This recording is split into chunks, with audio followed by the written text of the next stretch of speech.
छत्रपती संभाजीराजे धर्मवीर छत्रपती संभाजीराजे या महाराष्ट्राच्या बहुजनाच्या विचाराचा वारसा जपले ते शाहू फुले आंबेडकर, राजमाता अहिल्यादेवी होळकर, लोकशाहीर अण्णाभाऊ साठे ज्यांनी महाराष्ट्रामध्ये आरक्षणाची ठिणगी पेटवली ते कैलासवासी अण्णासाहेब पाटील आणि झोपलेल्या मराठ्याला चौकामध्ये गप्पा हाणत बसणाऱ्या मराठ्याला आरक्षण काय चीज असतंय ही दाखवून देणारे संघर्ष होता मराठ्याचा पांडुरंग मनोज जरांगे पाटील यांना मानाचा मुलगा. या कार्यक्रमासाठी मोहोळवरून आलेले मोहोळ तालुक्याचे ज्येष्ठ समन्वयक सन्माननीय श्री श्रीरंग लालेवती, आमच्या बरोबर दुसरे सहकारी शिवरत्न गायकवाड, बापू मोरे, सोमनाथ पवार, बेगमपूरून आलेले वसंत पवार, विनय कलुबर्मे आणि ज्यांनी बेगमपुरात धंदा टाकून इसगाव नियोजन केलं ते आमचा गजानन आणि इथं सकल मराठा समाजाचे सर्व काम करणारे तरुण सहकार्याने या गावातले ज्येष्ठ मंडळी.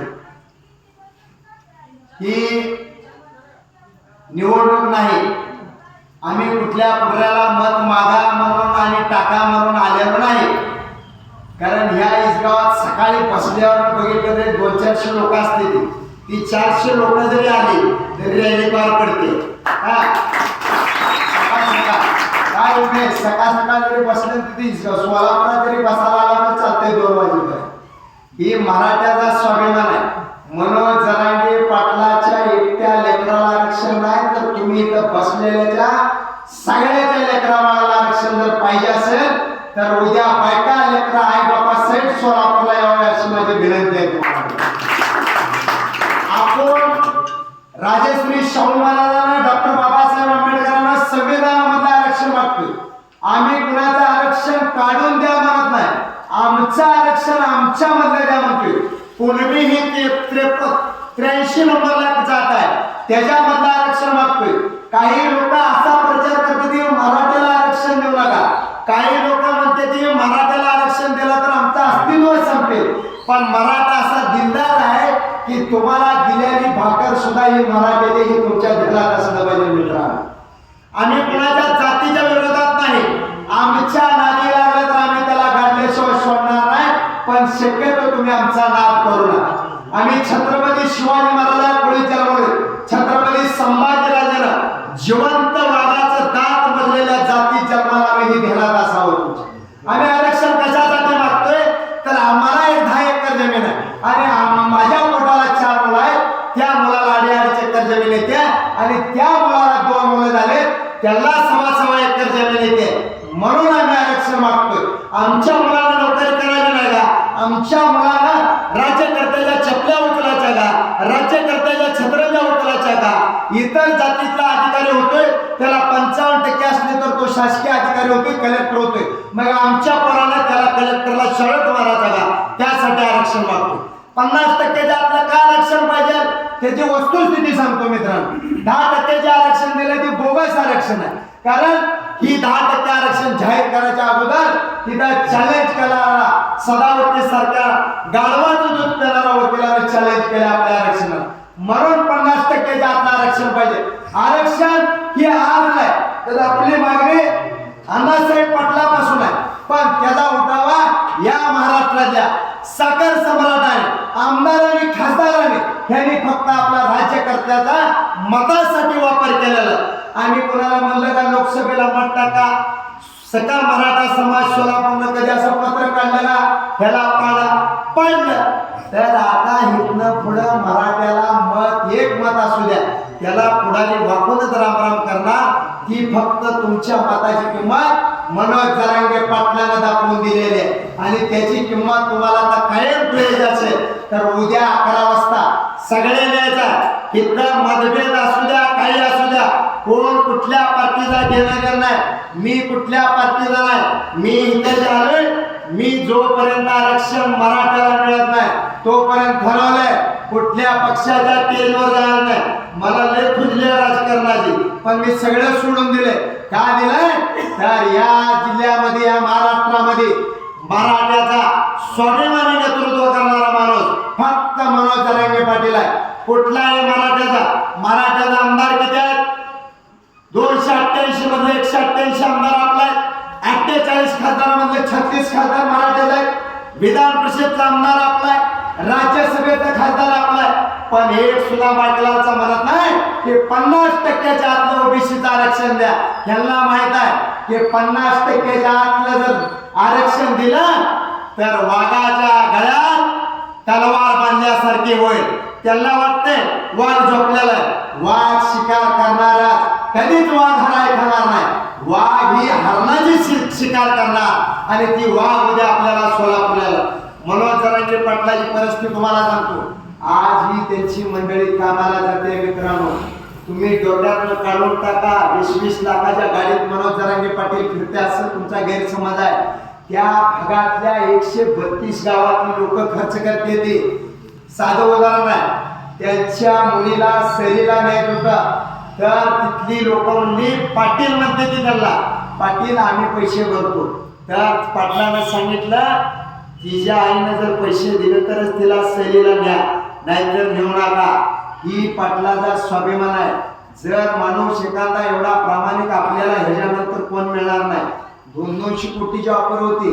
त्या रावसाहेब दानवेच्या जागेला अर्ज भर म्हणत होती. लोकसभेला बिनविरोध काढतो म्हणत होते. त्यांना सांगितलं जन्म देणारी आई कुणाच्या दारात भटकणार नाही. माझा समाज आहे आणि समाजासाठी मी लढणार आहे. मेलो तरी समाजासाठी आणि जगलो तरी समाजासाठी.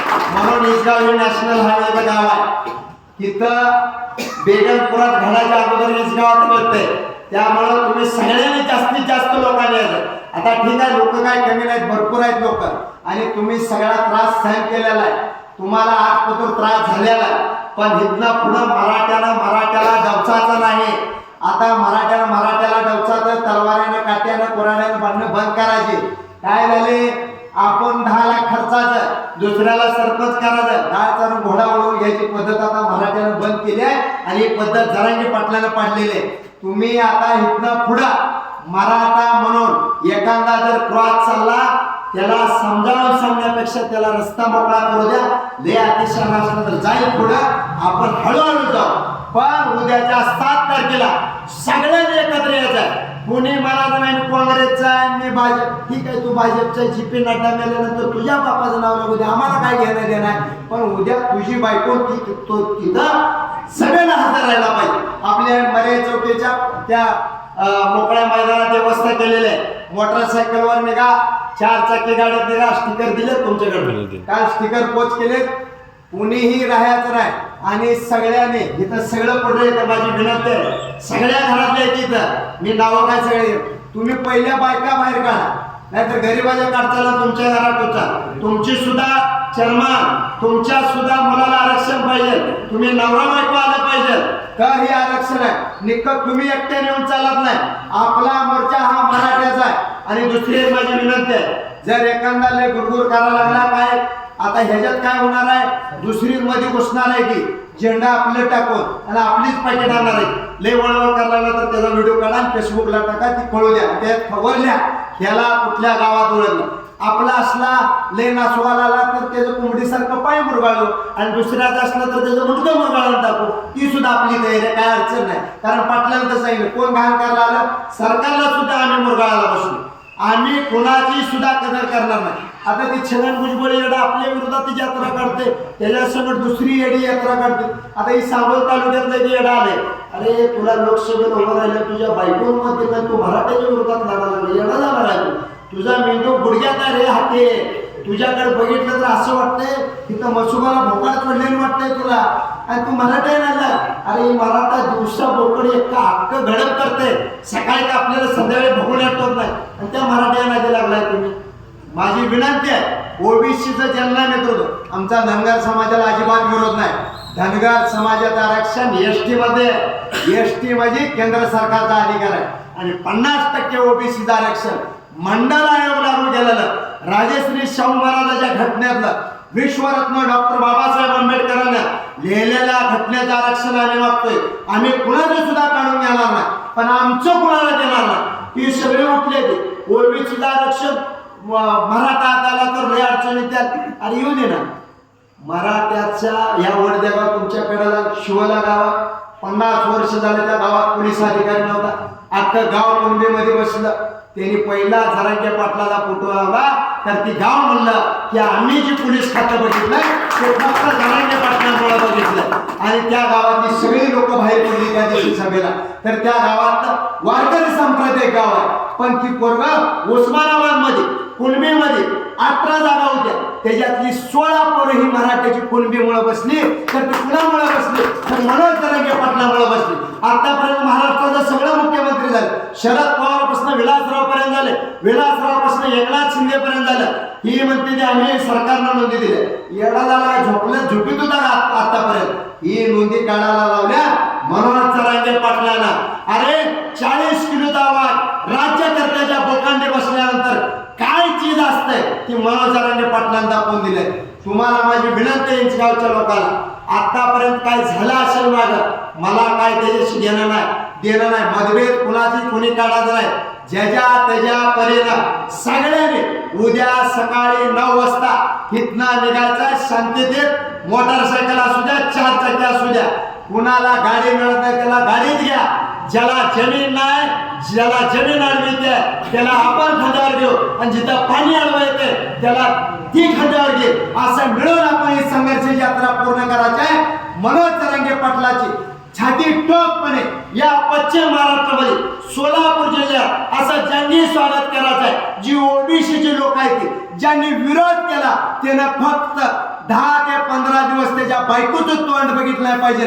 एवढ्याच ताकदीनं उद्या सकाळी 10 वाजता इसगाव मधनं निघावे अशी मी विनंती करतो. आणि संयोजकांना मला बोलायची संधी दिली त्याबद्दल मी इसगावच्या सकल मराठा समाजाचा मनापासून आभार मानतो आणि इथंच थांबतो. जय हिंद, जय महाराष्ट्र. धन्यवाद. यानंतर मोहनचे ॲडव्होकेट श्री राहुल साहेब यांनी आपलं मनोगत